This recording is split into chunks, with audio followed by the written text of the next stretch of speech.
It is not the silence of absence. It is the silence of presence, the presence of everything that the people inside it are not saying, and not doing, and not allowing themselves to feel, because the saying and the doing and the feeling require a kind of internal space that the environment has compressed down to a width that does not permit them. It is the silence of men who have been in a specific place for long enough that the place has reorganized their nervous systems around its requirements, which are the requirements of staying alive in conditions that were not designed with that outcome as their primary consideration. The men who inhabit that silence carry it with them, even when the physical environment that produced it is temporarily absent, the way a body carries the memory of extreme cold long after it has returned to warmth, in the specific way the muscles hold themselves, and the specific quality of attention the eyes maintain, and the specific economy of movement that a man develops when he has learned that unnecessary movement in the wrong place at the wrong time is a variable with consequences that the wrong place and the wrong time are not interested in qualifying. Snorts. The men of the 173rd Airborne Brigade Combat Team at Firebase Scheller in the Central Highlands of Vietnam in the spring of 1966 had been inside that silence for long enough that they had stopped noticing it as silence and had begun experiencing it as the normal condition of the air around them, the way people who live near the ocean stop hearing the ocean after enough time has passed. They were 20-year-old men and 22-year-old men, and a small number of men who had been in long enough to be 26 or 28, and who wore their additional years in the specific way that additional years in combat are worn, which is not in the face or the body exactly, but in the quality of the attention. The way the eyes move through a space, and the way the body positions itself relative to the available cover without the conscious decision to position itself that way, because the decision has been made so many times that it has migrated below the level of decision and become simply the way the body operates in any environment that the nervous system has categorized as requiring that kind of attention. Chuck Norris arrived at Firebase Scheller on a Tuesday morning in April of 1966. He arrived in a helicopter that came in low and fast over the tree line and touched down in the red dirt of the landing zone with the specific urgency of helicopters that do not want to stay on the ground in places where staying on the ground is a measurable risk. He was 26 years old. He was a staff sergeant in the United States Air Force. He was not there as a performer, or as a celebrity, or as the representative of an entertainment industry that wanted the men in the field to know that someone back home was thinking about them. He was there because the Air Force had sent him there as part of a specific operational assignment, and he was doing the job the Air Force had sent him to do, which was the job he had been doing since he enlisted in 1958, and which had taken him to South Korea, and had given him the thing that the rest of his life would be organized around, and which he was now doing in the Central Highlands of Vietnam in the red dirt and the heat of an April morning with the tree line 200 yards away, and the firebase's defensive perimeter between him and whatever the tree line contained. The 173rd Airborne had been in country since May of the previous year, the 1st Army Combat Unit deployed to Vietnam, and had spent the intervening 11 months learning the specific lessons that the environment taught the men who were paying attention to it, which were lessons about patience and terrain, and the gap between the kind of warfare that training had prepared them for and the kind of warfare that this specific place and this specific enemy required them to conduct.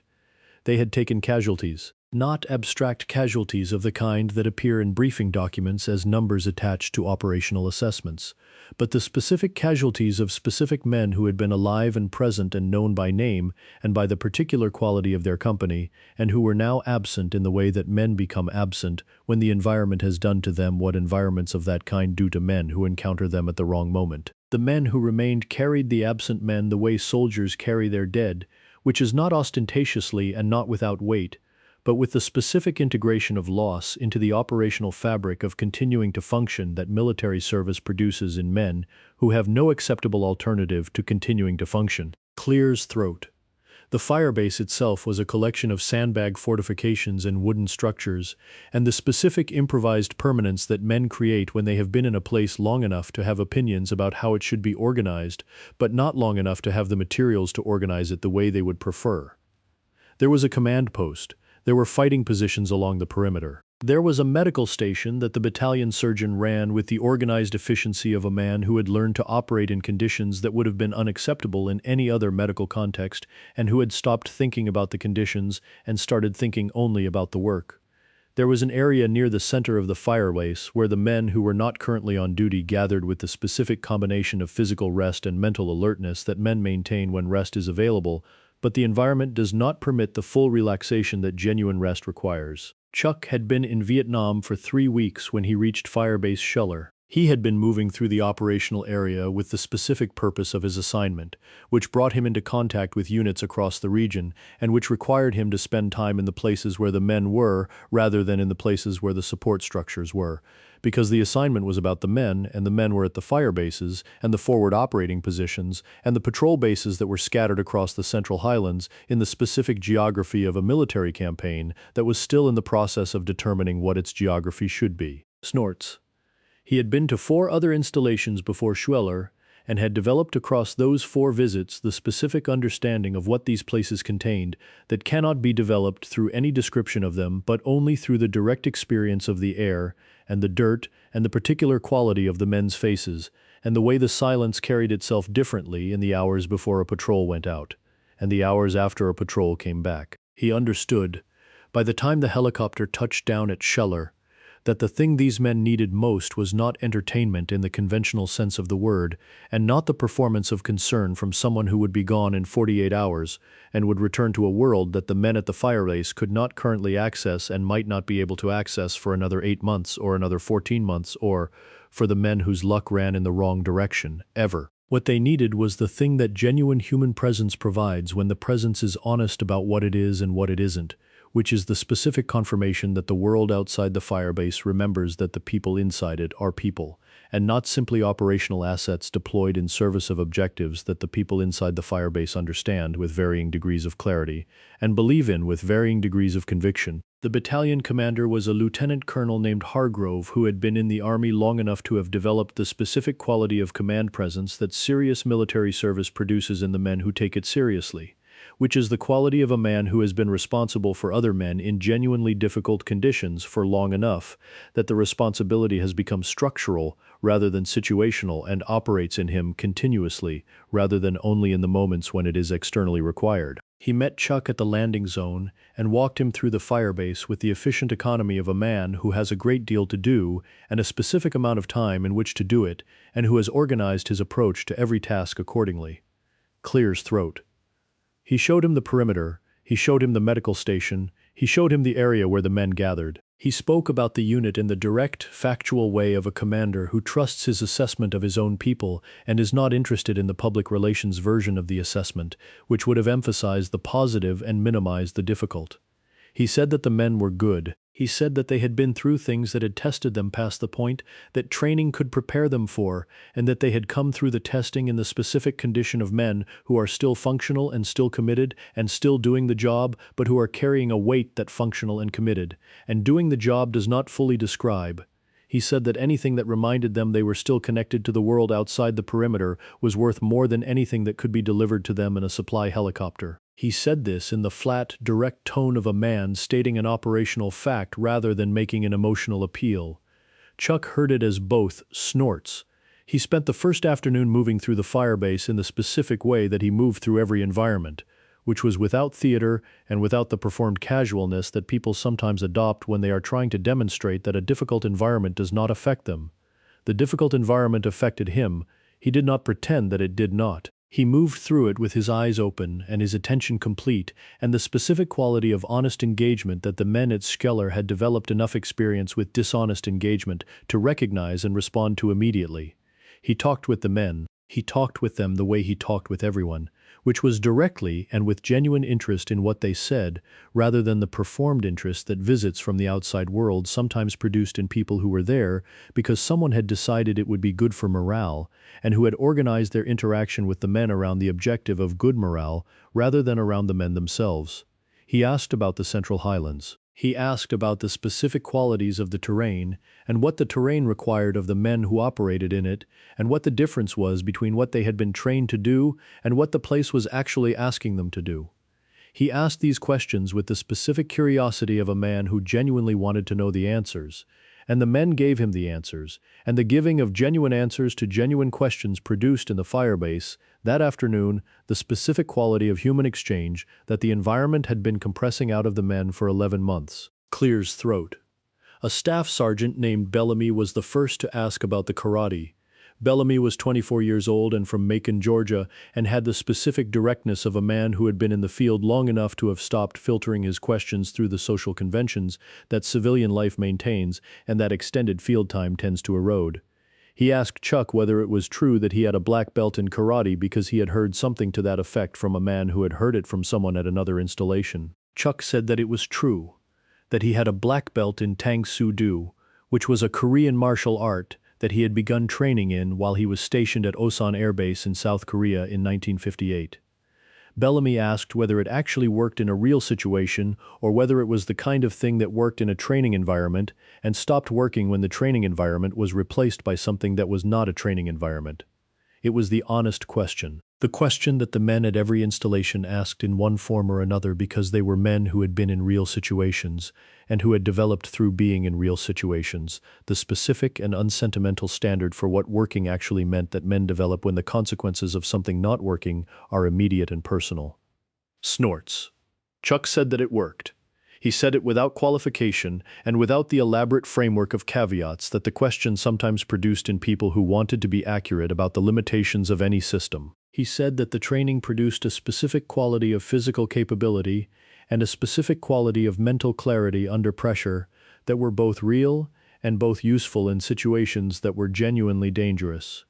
He said that the capability was not unlimited and that the mental clarity was not invincibility, and that any man who told him that martial arts training made a person invincible was either misinformed or dishonest. He said that what it produced was the confidence of a man who has found out what he is capable of under genuine pressure and who therefore does not waste the mental and emotional resources that uncertainty about that question consumes in men who have not found it out. He said this in the direct, factual tone of a man describing something he knew from the inside, rather than something he believed from the outside, and the men listening to him heard the difference between those two things because they were men who had spent 11 months developing the ability to hear it. Clear's throat, Bellamy asked if he would show them. He asked it simply, not as a challenge and not as a test, but in the honest way that men ask for things they want when the environment has stripped away enough of the social scaffolding around wanting that the want can be expressed directly without embarrassment. Chuck said that he spent the next 2 hours in the open area near the center of the firebase demonstrating Tang Soo Do technique to a group that grew from the original 5 men who had been sitting with Bellamy to 23 men who had drifted over from other parts of the installation in the specific way that men drift towards something interesting when the alternative is the same perimeter and the same sandbags and the same red dirt they have been looking at for 11 months. He showed them the basic striking combinations. He showed them the kicks that had made Tang Soo Do distinctive in the American martial arts landscape, and that had made Chuck Norris specifically the most effective competitive karate fighter of his generation.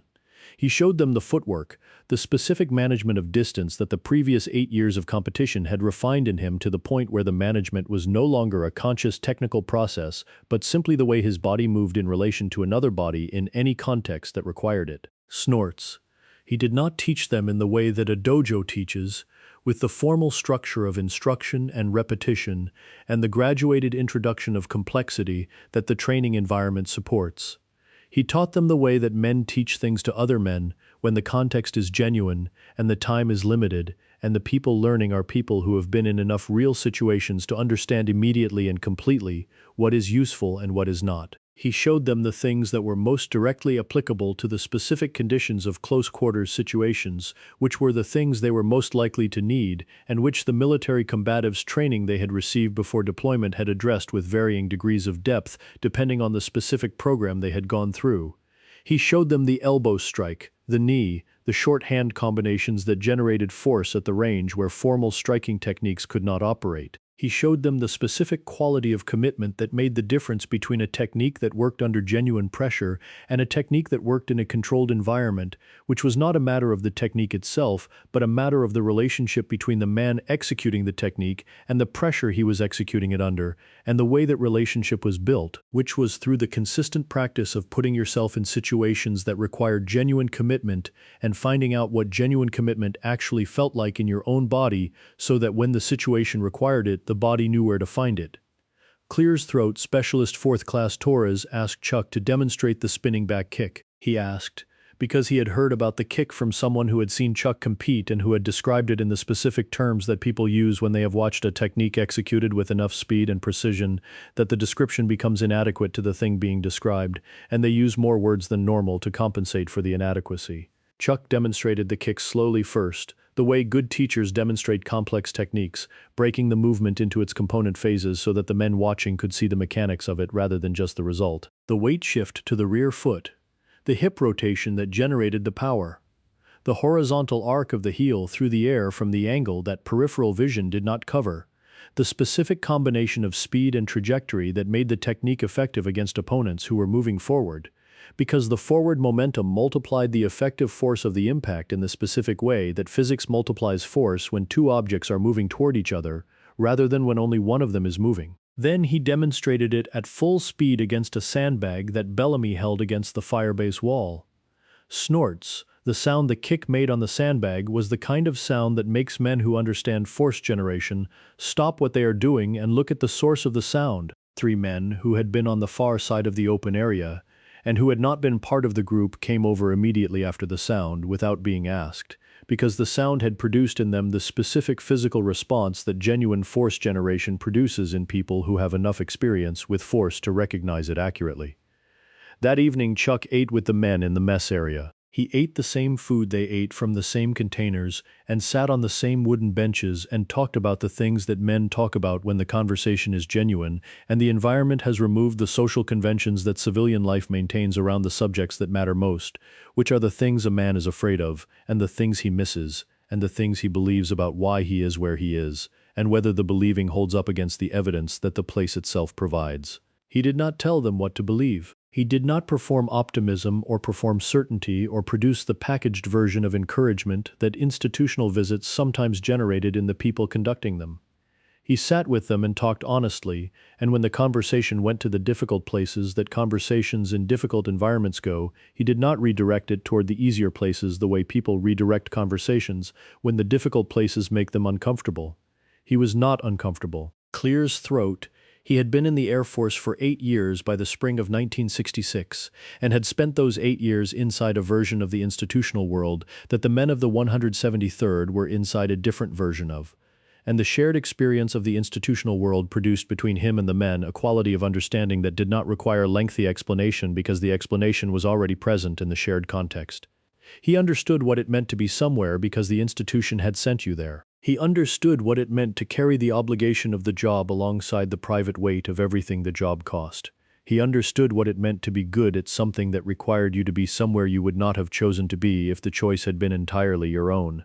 The men understood that he understood these things. The understanding was in the quality of the conversation and in the specific quality of his presence, which was the presence of a man who was genuinely there rather than a man who was performing being there. Snorts. Bellamy watched the helicopter until it was gone, and then walked back through the perimeter toward the firebase. He had 2 more months in country before his rotation ended. He completed them. He came home in June of 1966 and spent the following years in Macon, Georgia, working and raising a family and training in the specific way that men who have been introduced to the practice seriously train when the introduction was genuine, which is consistently and without requiring the training to produce anything beyond what the training itself produces, which is the daily honest accounting of what a man is and what he is capable of, and what the gap between those two things requires of him if he intends to close it. He opened a small martial arts school in Macon in 1973. He ran it for 22 years.